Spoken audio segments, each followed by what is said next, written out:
Article 20. In this article, the judge goes on to say that I was required at school to study Pascal's theorem as a punishment, which is absolute rubbish. I never, ever said that in any statement whatsoever or in any video. My brief from school was set by my French teacher for doing some silly thing in class, like throwing a piece of chalk or doing something like that, to write an essay on either Blaise Pascal or Turnip Townsend. Now, I can understand why the French teacher did this, because Blaise Pascal was a French mathematician. And his second option, because them teachers in them days, they teach 2 or 3 different lessons. He taught history. And all his history was about crop rotation in the 13th, 14th, 15th, 16th, 17th century or so. So those were his 2 favourite subjects, and those were the ones he gave me a choice of. Once you'd been given this punishment, you had to have it on the desk by the next morning at 9 o'clock. So you had to go from school at 4 o'clock, up to the library, find a book out on either Turnip Townsend and Blaise Pascal, and do an exam and do the writing of whatever one you decided to do. I chose the one of Blaise Pascal because of there was a geometric drawing on the front, a circle and 6 points, which sort of interested me a bit, because at that time I was doing geometric drawings, as I explained earlier on. I did say in my evidence I didn't understand the mathematics of Pascal, because I never said I did. All I ever told them was that I understood the 6 points of the design. And you can understand this. Here's the 6 points of the design, which was the only thing visual in the book at the library. And that obviously would stick in my mind, because I was doing design at the time. And when I got back home when I got back home, I looked at it, and a few days later I started messing about with the idea of 6 points on a circle.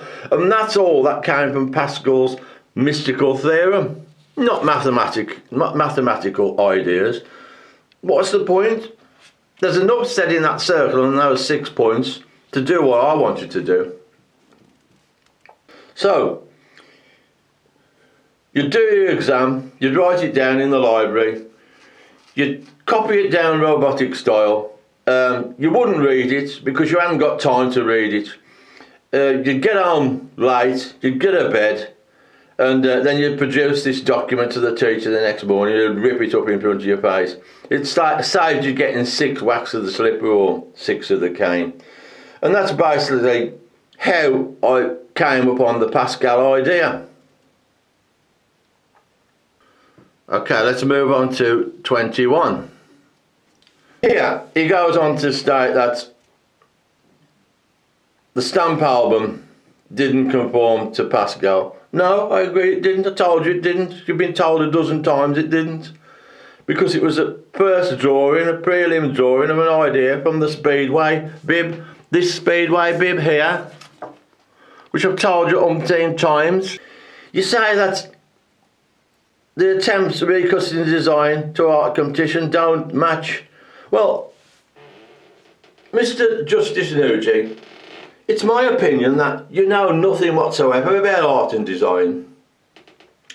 First of all, you make a statement that you believe the story from Mr. Jackson that how he designed the warphead was, with no other ways or means of knowing how to design a warphead, and certainly not copying it off my design, that he drew 6 lines on a piece of paper and then stuck them together here, there and everywhere and produced the design.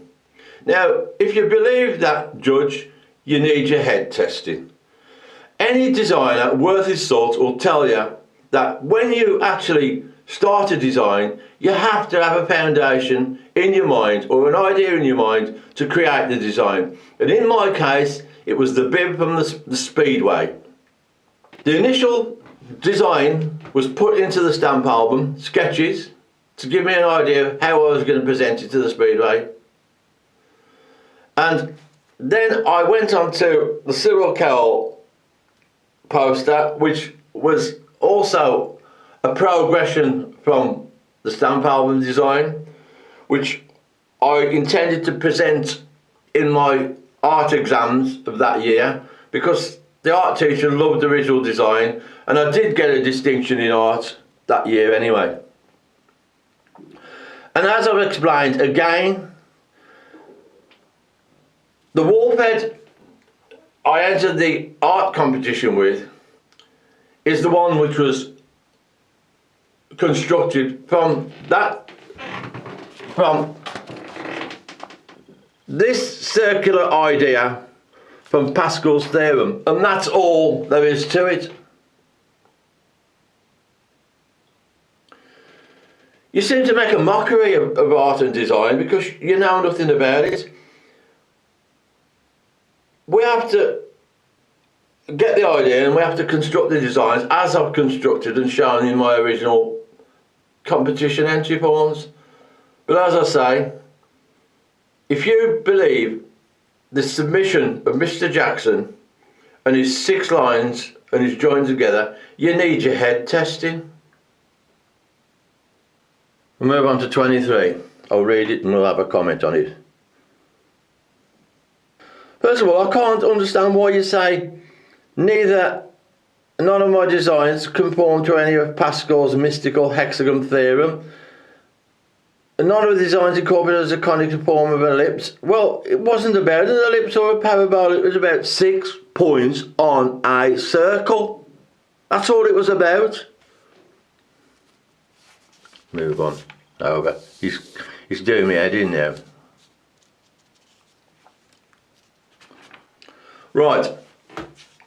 At the end of this sentence, he goes on that he doesn't believe that Pascal's theorem ever had anything to do with my design, despite it forming a noticeable part of the account given in the Mishcon de Raya letter, and a long part of the examination, cross-examination by Speck, because he knew he could add this mystical theorem bull in there, this mathematical thing in there, which he knows is complete rubbish. And the one thing I would say to you, and ask you as the people who are reading this, is why would I say about the Pascal design? Why would I talk about Pascal design and say it was part of the painting competition design? I could have just brought forward this idea and said to you, right, I entered the painting competition. I designed this wolf head from the Speedway bib. I need to mention Pascal. If I'd have bought this Speedway bib and said, oh, Judge, my design came from the Speedway bib idea, which is pretty obvious it did, and not even mentioned the Pascal design, it wouldn't have made a scrap of difference. But the fact is this, Judge, the Pascal design is part of the truth. And it's the truth, so that's how it works out. That's how it is. It's the truth. And the truth sometimes can be a strange thing, Judge. But obviously, you can't see the truth.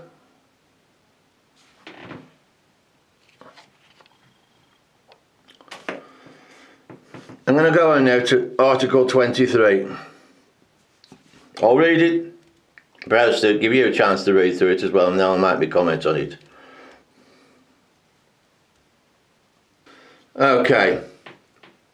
He goes on about this Tony Marshall, the MP3 file, and the cross-examination in the court, which was really lengthy. See, they've got to discredit me with this MP3 file because it justified a statement I made earlier. And so they'd obviously got their heads together and says, how do we discredit him with this file? So they took the file, as I spoke to you earlier, they messed about with it, and they made me look as though I was a liar. Now, as you look at this, the judge suggests that I tried to sort to edit the recording to his advantage, to my advantage. Now, I'll ask you this, what advantage could I possibly get from messing about with that Tony Marshall recording. There was no advantage whatsoever. The only reason why I did that recording is because I knew that if I'd have spoke about it in court, they'd have sort of dissed me, disrespected my truth, and sort of called me a liar again. So what I did, I actually, as I said to you, I recorded it on this recording stick, which you just switch on. There's a switch there, switch on, laying on the desk, it'll record the voice. But I've explained this to you in the previous episode, so you know all about it. But what I can't understand is why he goes on about it. But as I said, Mr. Speck then gets the judge then to disagree with me and put me under suspicion by discrediting me with this voicemail, saying I've got an advantage. What possible advantage can I get from that? It just boggles my mind. And the judge says, well, it is my strong suspicion that Mr. Davis knows more than this, than he professes to. Well, Judge, the only thing I know more than this, well, I'll say to this, yeah, the only thing I know about this is they manipulated my tape. They said I'd sent 5 copies. They only had 2. They've got another 3, so they must have manipulated them as well to discredit me in the court. You say I know more than I profess to know about this recording. Yes, I do know more than I told you, or their barrister Speck, because I knew if they'd had this voicemail, which is the original voicemail, they would have manipulated that as well. I know they would, and then it had all my evidence would have been destroyed. But I've still got this, Judge, and this is my evidence. So if anybody ever comes to me about that, I've got this evidence, and it can be examined by an expert, but it'll be under my supervision, I guarantee you, because I just don't trust any of you. And looking more and more through your statement here, I don't trust you either.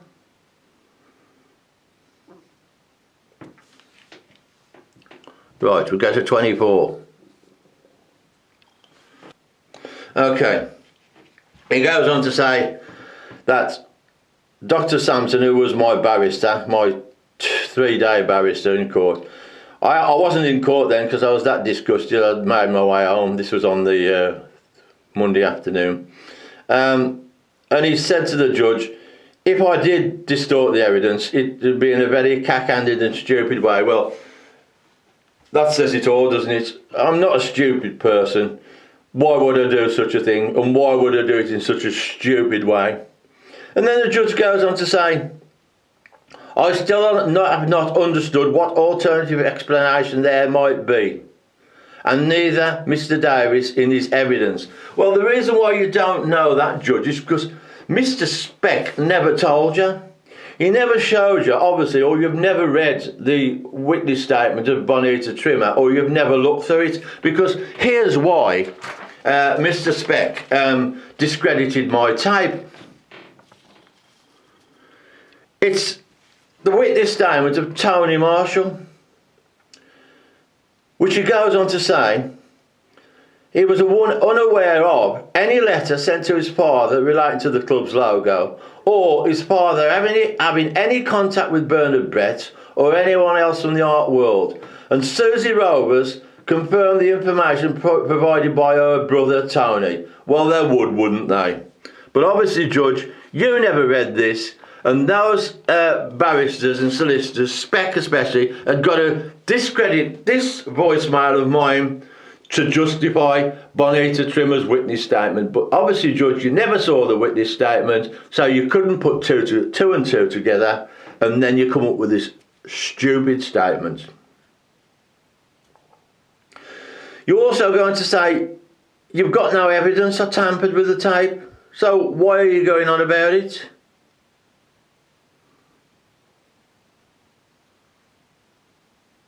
And then it goes on also to say that this also put a considerable degree of doubt and caution into my cross-examination, which was another one of Mr. Speck's skillful pieces of cross-examination, according to you. Right, let's move on to 25.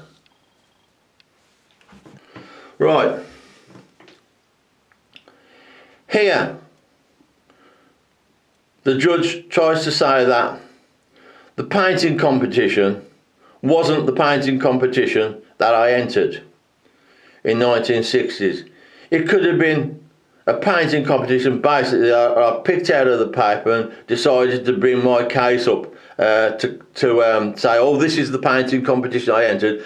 Is more or less saying it could have been any painting competition. But we'll discuss that a little bit later on. Right, let's move on to 26. Not a lot to say about this, but it tries to mark Mr. Alex Broadhurst as an unhealthy obsession. So it's kind of sort of saying like Alex is a bit of a weirdo with his unhealthy obsession. So why would he put that? It's just an article that I found in my research that came up, and I decided to put it on the internet just to prove part of the case that no one knew who designed the Wolfhead logo, and I only discovered that in 2016, 2017, and it was just another sort of bullet to my armour sort of thing to produce to potential solicitors at the time. But he seems to try to even to discredit Mr. Alex Broadhurst. I mean, all kids have so every kid who draws a pop star or a name or a badge on the satchel, it's an unhealthy obsession. Grow up, judge.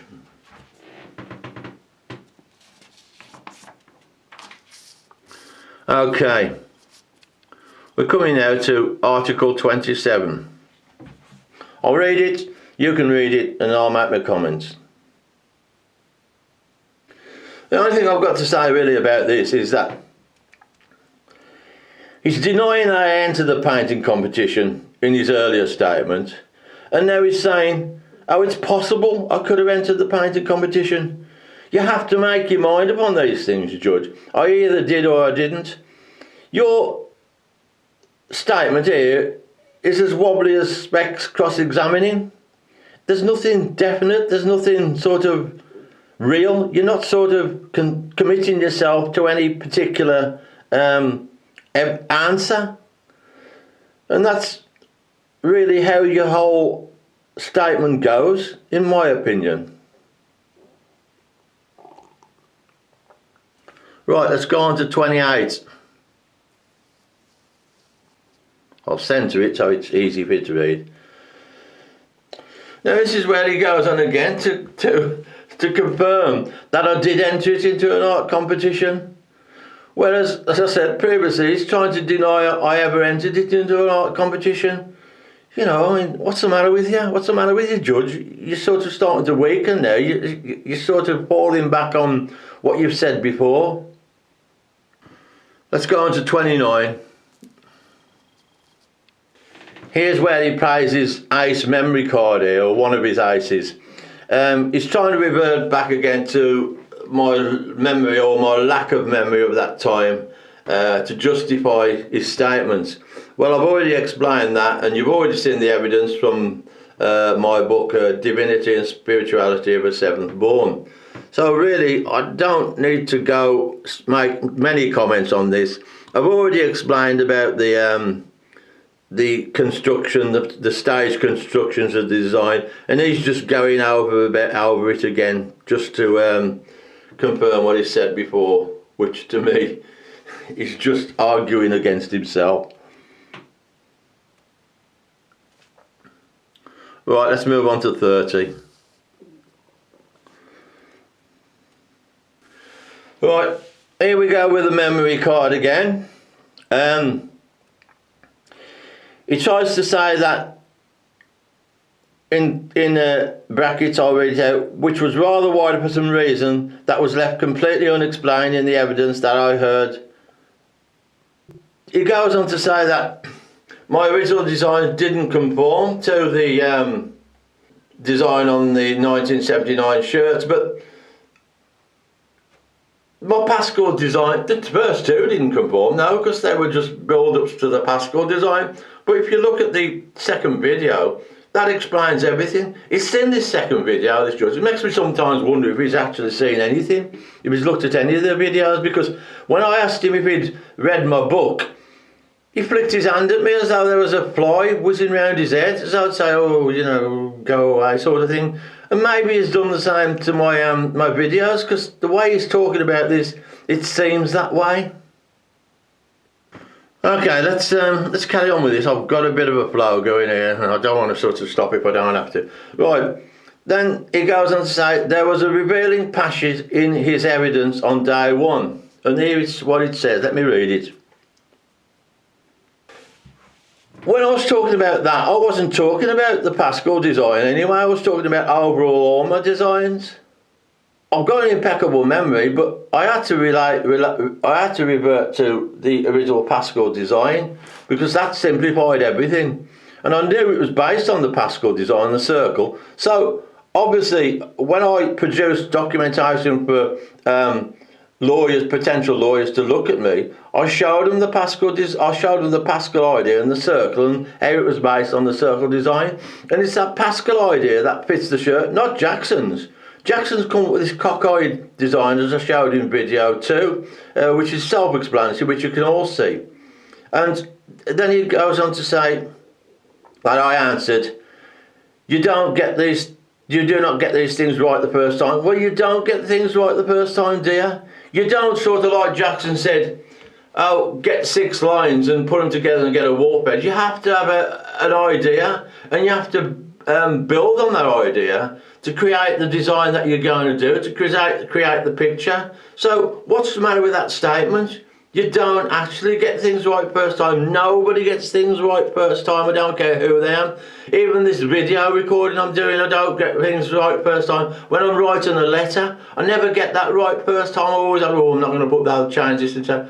No matter what you do in life, you don't get it right first time.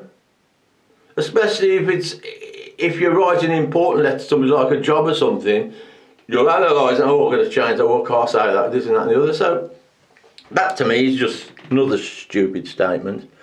Then we got, and that is the point, how can his lordship take it that you now recall this kind of detail? Well, I recall the kind of detail for the reasons I explained earlier, because of my absolutely brilliant memory of the time that I actually did the design, which evidently comes from the book I wrote.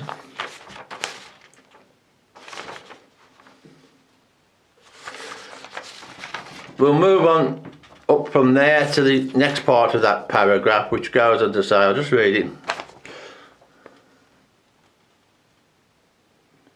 When I'm going to say I remember the design, you don't remember it first. I didn't remember the exact details until I reverted to my Pascal. Obviously it's been 50 years since I'd done the design, so obviously Pascal was the key to that particular design. Of course, when I found the manila folder and the stuff of Dave's, that led me to see, but I knew as soon as I found the manila folder what progression designs they were. And there were a slight couple of differences here and there, from the stamp album to the school exam design, which every artist will ever tell you, you get differences. Why, even Leonardo da Vinci, he never got things right first time when he painted the Mona Lisa. X-rays have proved that Da Vinci had 6 or 7 goes at the background of the Mona Lisa, and the face and the head and everything. And any designer worth his salt will tell you this, that you start up an idea and you progress from that idea, and eventually you come up with what you want to produce, and that's the way it works, Judge. But you wouldn't know that, would you? Because you don't even have a clue about how to do a design, especially if you believe Jackson. And when I stated about the Wright brothers going into the shed, well, when the Wright brothers built their first aeroplane, they didn't go in the shed and say, oh, we'll build an aeroplane. They'd got a bike shop, apparently. They were making bikes, and over the years they planned and progressed and planned and designed an aeroplane. Otherwise, if they hadn't done that experimentation and design progression over the years, we'd all be flying through the sky on bikes, wouldn't we, my lord?